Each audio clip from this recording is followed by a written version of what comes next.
Hello, I'm Joel Trachtman, Professor of International Law at the Fletcher School of Law and Diplomacy, and it's a pleasure and an honor for me to welcome Patrick Kabanda, who is a 2013 graduate of the Fletcher School and an experienced musician who is an organist, but also a specialist in the creative aspects of economic development. And he's written a book called The Creative Wealth of Nations.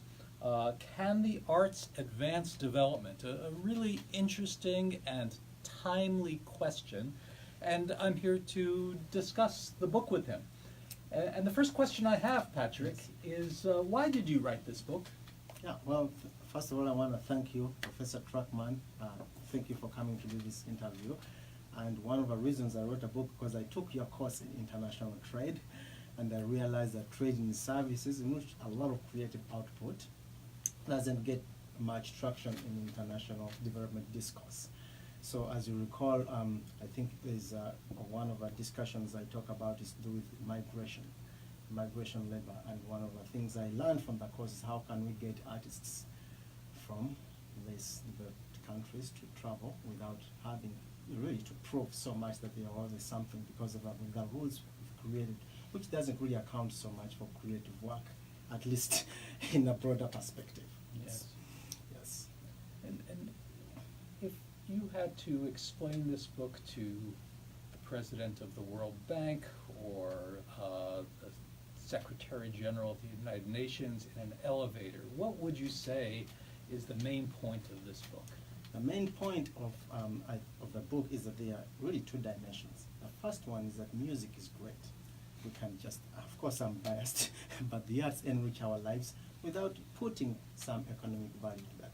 It's like saying that, man can't live with bread alone, but also you need bread. In this case, of course we're not going to live with music alone, but music also is part of what makes us human and enriches us. Oh, pretty much all the arts do that.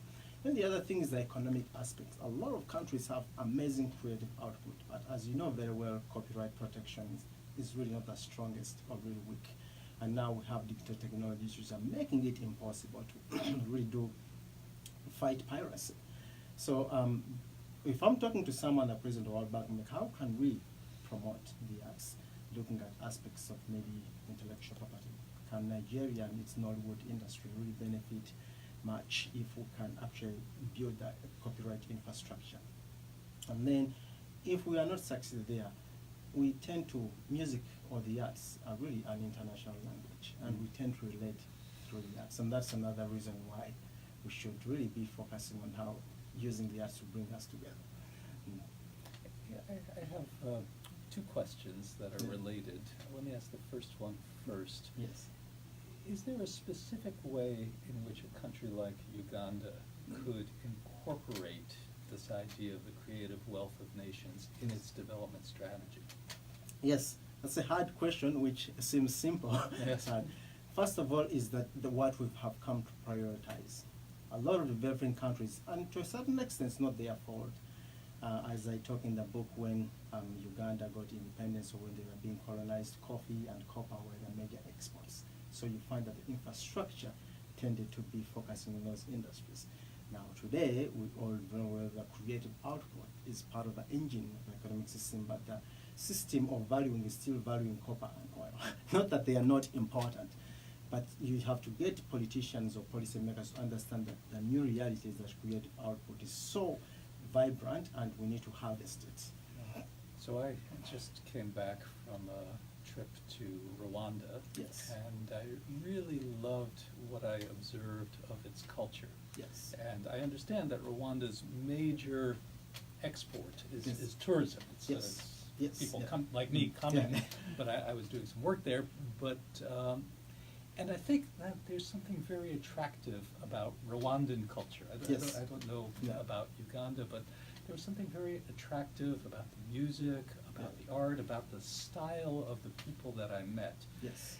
And I think Rwanda, in its strategy, could bring more people in, but I'm wondering how they send their culture out to other countries. industries? How could they use that? Yeah, so a lot of the times what happens, if you go and look, this may have changed since I last saw this, like maybe in an airplane magazine. They advertise gorillas, and they're going to advertise maybe climbing some kind of mountain or something, but rarely they say, come to Rwanda and learn a special dance, which could also actually be good for your heart and your physical, because some of these dances involve a lot of physical activity. Or come to Rwanda and learn how we really play drums with different patterns.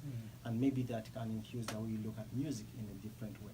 So the tourism sector, as I argue in the book, should also be diversified.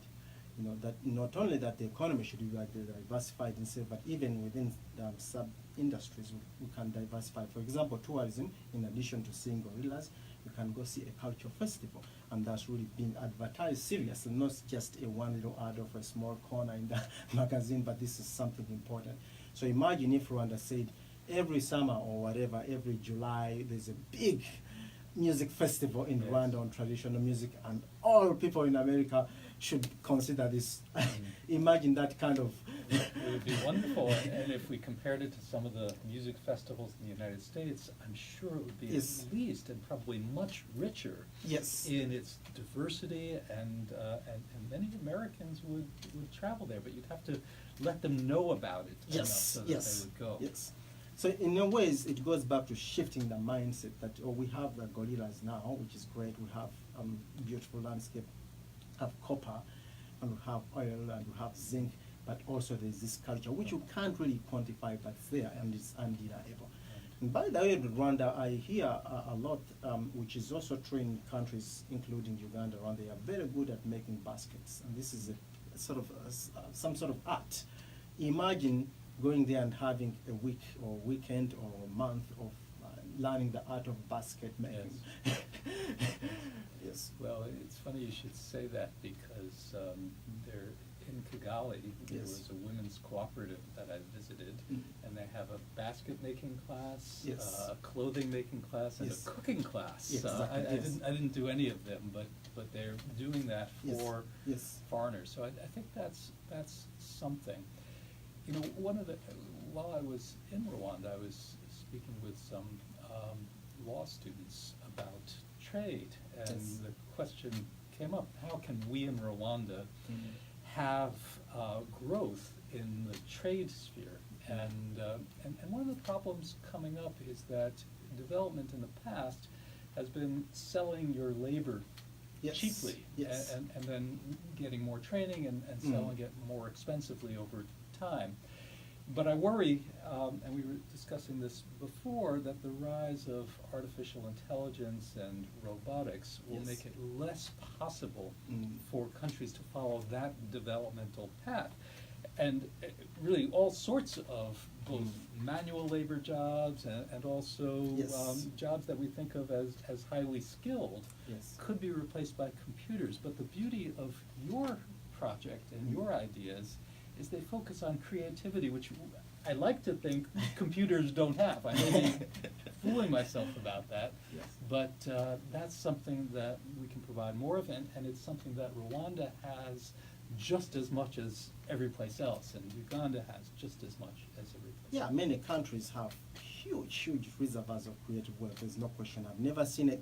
I've not traveled all countries in the world, but wherever I go, whether it's South Sudan or China or Thailand or South Africa or Egypt, the cultural wealth is remarkable, even in England, even in Sweden.